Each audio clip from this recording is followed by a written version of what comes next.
Huli ka! Nasaan ang 150M? Yan, milyon mo na tulong sa Davao.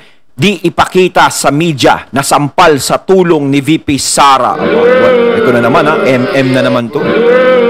Etong balitang ito at ang videong ito na ating papanoorin at bibigyan ng reaksyon ay nagmula kay Showbiz Chikadoro. Ayan ha. Nako, syempre ito ang inyong lingkod na si BT, no? Ang inyong chismoso. Political chismis. So, wag na natin pagtagalin at sabay-sabay na nating panoorin ang laman ng video na hatid sa atin ni Showbiz Chikadoro at bibigyan natin ng reaksyon.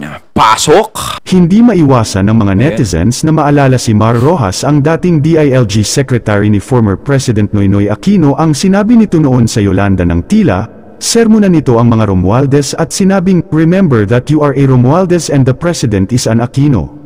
Kahalintulad daw ito sa isang nangyaring briefing noong isang araw sa Davao City sa sinabi ng isang opisyal ni Pangulong Bongbong Marcos na kailangan ng request para sa gayon ay magbigay sila ng tulong.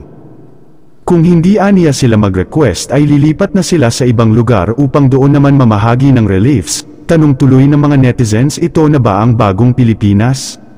Lahat naman na nag-request, doon naman ibibigay. Pag hindi mag-request, hindi nabibigay. Tapos, pag nawawala dito, hindi rin nabibigay sa inyo.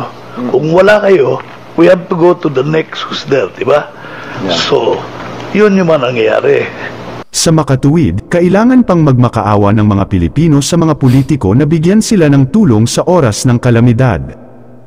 Tila, hindi rin umabot sa taga Davao ang sinasabing milyon-milyon na halaga ng itinulong daw ni Speaker Martin Romualdez. Kasama pang hindi rin naramdaman ang mga bilyon-bilyon pesos na extraordinary expenses ng mga mambabatas na kamailan lamang ay sinabi nilang para sa mga kalamidad. Gayunpaman, tila sampal naman sa kampo ng Malacanang ang sinabi ng Davao Governor na mabuti na lamang ay nandun kaagad ang tulong ng Office of the Vice President kaya lubos silang nagpapasalamat kay Sara Duterte. Ayun, buti nandoon, no? Pero antindi, no? Kailangan muna is sinasabi nga dito, magmakaawa ka muna. Alam nyo, dapat meron kayong kusang palo eh. No? Kung alam nyo na nagkakaroon ng kalamidad sa isang lugar, is dapat kayo na mismo ang kusa. Siyempre, ang mga tao talaga is nangangailangan ng tulong yan. Diba? Kaya nga, bumoto sila sa mga politiko, binoto nila yan. Diba? Dahil yan ang magiging sandalan nila eh. Yan ang inaasahan nila sa oras ng kalamidad, kagipitan, at syempre mag-aahon sa lugar nila. Pero kung ganyan na parang mamamalimos ka, eh, hindi naman maganda yun.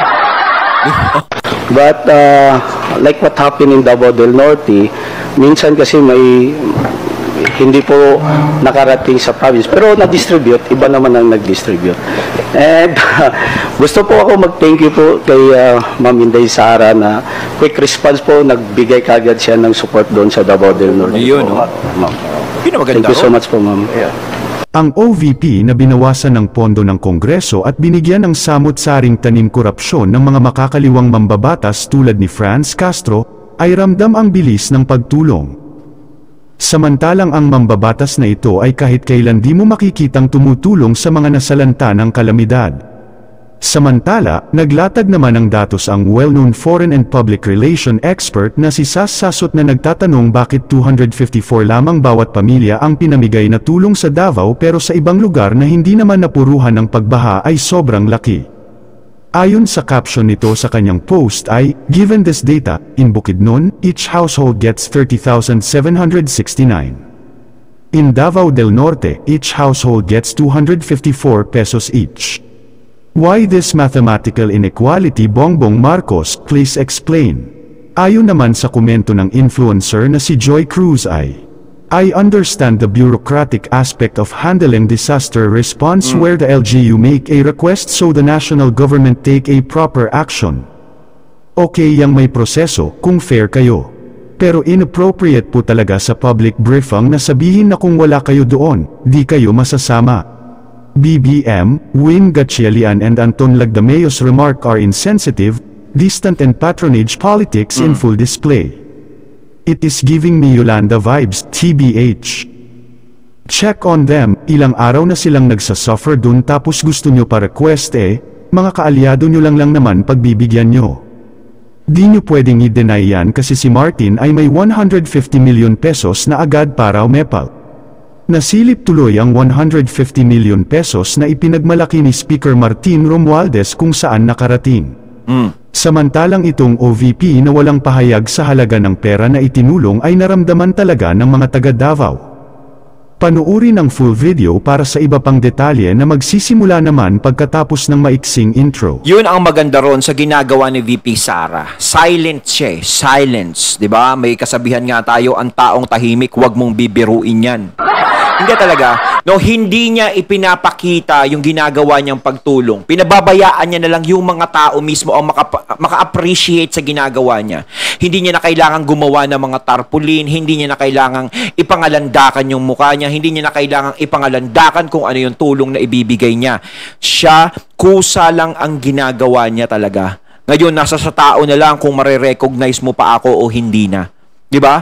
Kasi alam nyo, yung mga tao, hindi nadadaan yan sa mga tarpaulin eh. 'Di ba? Yung mga ganyan-ganyan. Walang halaga sa kanila yan. Ang mahalaga sa kanila dyan is yung tumutulong ka talaga ng taos sa puso mo. No, na hindi mo pinapakita na, politiko ka eh. Ganto, kailangan, ganto, ganyan. Pero si VP Sara is nakita na nga natin dito sa balita na dinig din natin na talagang tumutulong siya na hindi niya na kailangan i-expose pa kung ano man dapat niyang i-expose. Basta importante, matulungan ko kayo. Yun ang importante sa naglilingkod sa bayan. No? Na talagang walang hinihiling na ganito na, syempre, tutulungan ko kayo, pero etong mukha ko, huwag niyong kakalimutan. Yun ang mahirap dun eh.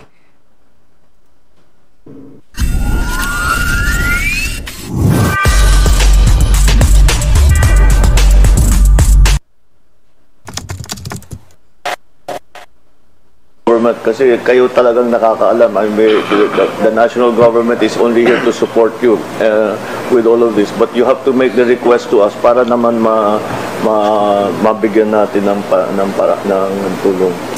Mr. President? Yes, please go ahead. Mr. President, ang immediate po na kailangan ng Davao del Norte is VP Sara, tahimik lang, yung no? Pagkain, tubig at food packs po at yung mga gamit po sa mga bata para sa pagbalik nila sa eskwela. And tanong ko po, Mr. President, ito lang po gusto ko lang i-clear. Kung during the distribution of the food packs or any support coming from the national government or coming from the Department of Social Welfare and Development or the DOLE, sino po ba ang authorized to distribute? Is the local government ba, like municipio, the city, the province, or depending on what the assistance is, to the any elected official po? Yes, go ahead. Like in the food packs kasi, iba-iba yung request na natatanggap namin. And we try to fulfill ng sabay-sabay. There will be requests from the provincial level, we'll give it to the province. There will be requests direct from the mayors, we give it to the mayors. Yes. There will be requests from the Congress people, we'll give it to the Congress people. So at this point in time, I would assume dahil lahat tayo busy, Yes. the different elected officials are all tasked to move all at the same time. So yun. Yeah, usually ganun ang sistema. Yes po. Sa local government talaga binababa. Meron like yung sa DOLE sa bawat isa silang nag-a-assess silang gumagawa ng assessment. But for the most part, it's really local government. Kasi sinasagot lang namin yung request ninyo. Yes po, Mr. President. Kasi during calamity, ang kumukuha ng data at ang gumagawa ng quick response is the municipio, the city, and the province. And also collecting data, kami ang lahat ng in-charge, yung LGU at PLGU. But like what happened in Davao del Norte, minsan kasi may hindi po nakarating sa province pero na-distribute, iba naman ang nag-distribute. And gusto po ako mag-thank you po kay Ma'am Inday Sara na quick response po, nagbigay kagad siya ng support doon sa Davao del Norte po. Yun. Naikanda niya tuloy. Ayan, no. Hindi talaga, sa totoo lang talaga, no. Bilang nasa government. Siyempre, hindi ko naman inaano ngayon yung administration. Wala tayong ano dyan, siyempre. Para sa akin, siguro kung nabalitaan mo o nabalitaan nyo na nagkaroon ng kalamidad sa isang lugar dito sa bansa natin, is hindi na siguro kailangan hingan pa ng request yun. Kailangan mismo magkusa na ano ba ang kailangan niyang lugar na yan na maitutulong namin. 'Di ba? Dapat ganoon eh. 'Di ba? Kasi kung hihintayin yung request, sigurado yan na kailangan talaga ng tulong ng lugar na yan. Eh, paano kung yung namumuno dyan, tatamad-tamad? Tapos, may mga request na pala yung tao, hindi pinaparating sa presidente natin. Diba? Mas maganda yung mismong, ayan na, yung presidente natin, ganyan, sila na yung mag-ano. Alam natin, busy, maraming ginagawa. No? Sinabi nga kanina ni Sir, na busy lahat. Pero, once na mabalitaan mo lang talaga, alam mo na yon, kailangan talaga ng tulong, lalong-lalo na kung kalamidad dyan. Diba? Hindi tatanggihan ng tulong dyan. Siyempre, napinsala yan eh. Diba? Kailangan mismo na kayo na ang lalapit at magtatanong sa kanila kung ano ba ang maitutulong nyo sa ating mamamayan. Yan, gaya nga na sinabi ni Sir Den na nagpapasalamat siya kay VP Sara dahil yung quick response na ginawa ni VP Sara na alam niya naman talaga na nangangailangan ng tulong kaya siya na mismo ang kumilos, hindi na naghintay ng request. Thank you so much po, ma'am. Yeah. Anton, you wanted to add something? Lahat naman na nag-request, doon naman ibibigay. Pag hindi mag-request, hindi nabibigay. Tapos, pag nawawala dito, hindi rin nabibigay sa inyo. Kung wala kayo, we have to go to the next who's there, di ba? So, yun yung man nangyayari. Ibig sabihin, kailangan mo mag-request. Parang kanta lang, no? Mr. DJ, can I have a request? Pwede ba yung love song ko? Diba? Parang, paano yan kung hindi mag-request, halimbawa yung congressman o yung mayor, hindi mag-request kasi sa local nga, diba?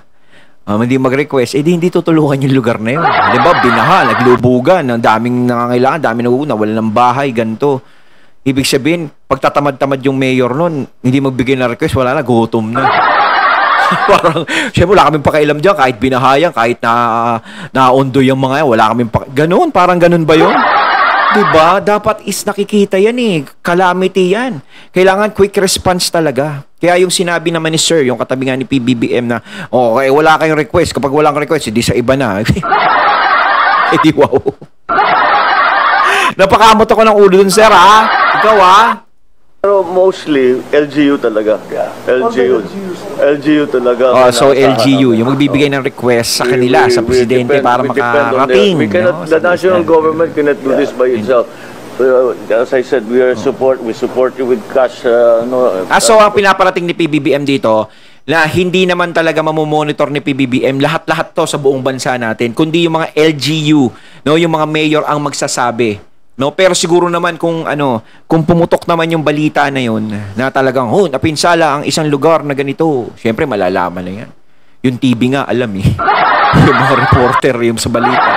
Di ba? Syempre malalaman na yan. Siguro yung mga maliliit, halimbawa na may lugar na napinsala pero hindi na balita, ayun siguro yung mga mayor, yung mga LGU, sila yung magre-request. Pero kapag malaki naman siguro yung nangyaring kalamidad, is hindi na kailangan mag-request yan. Kailangan quick response talaga. With relief goods. But kayo ang magsasabi sa amin kung saan dadalhin, kung saan ang uunahin, saan yung hindi na nga pwedeng pumasok, etc. Ayun. Kumbaga, ito naman sinasabi ni PBBM. Ako nililiwanag ko rin, no? Kumbaga, may timbre. No? Bawal dyan. Bawal dito kasi ganito. Delikado dyan. Dito nyo ipadala, ganyan. Parang ganun. Makita naman ninyo, pagka maganda yung quick response na ginawa ng LGU, kagaya ngayon, may magandang effect talaga. So, that's why we are trying to improve our forecasting para makapag-warning kami na maaga sa inyo na makapaghanda kayo for whatever it is that is coming your way. So, except ng lindol, syempre hindi pa natin ma-forecast yan. So that's the general situation pag-release ng mga resources, mga tulong. So yes, LGU pa rin, LGU. LGU centric ang national government.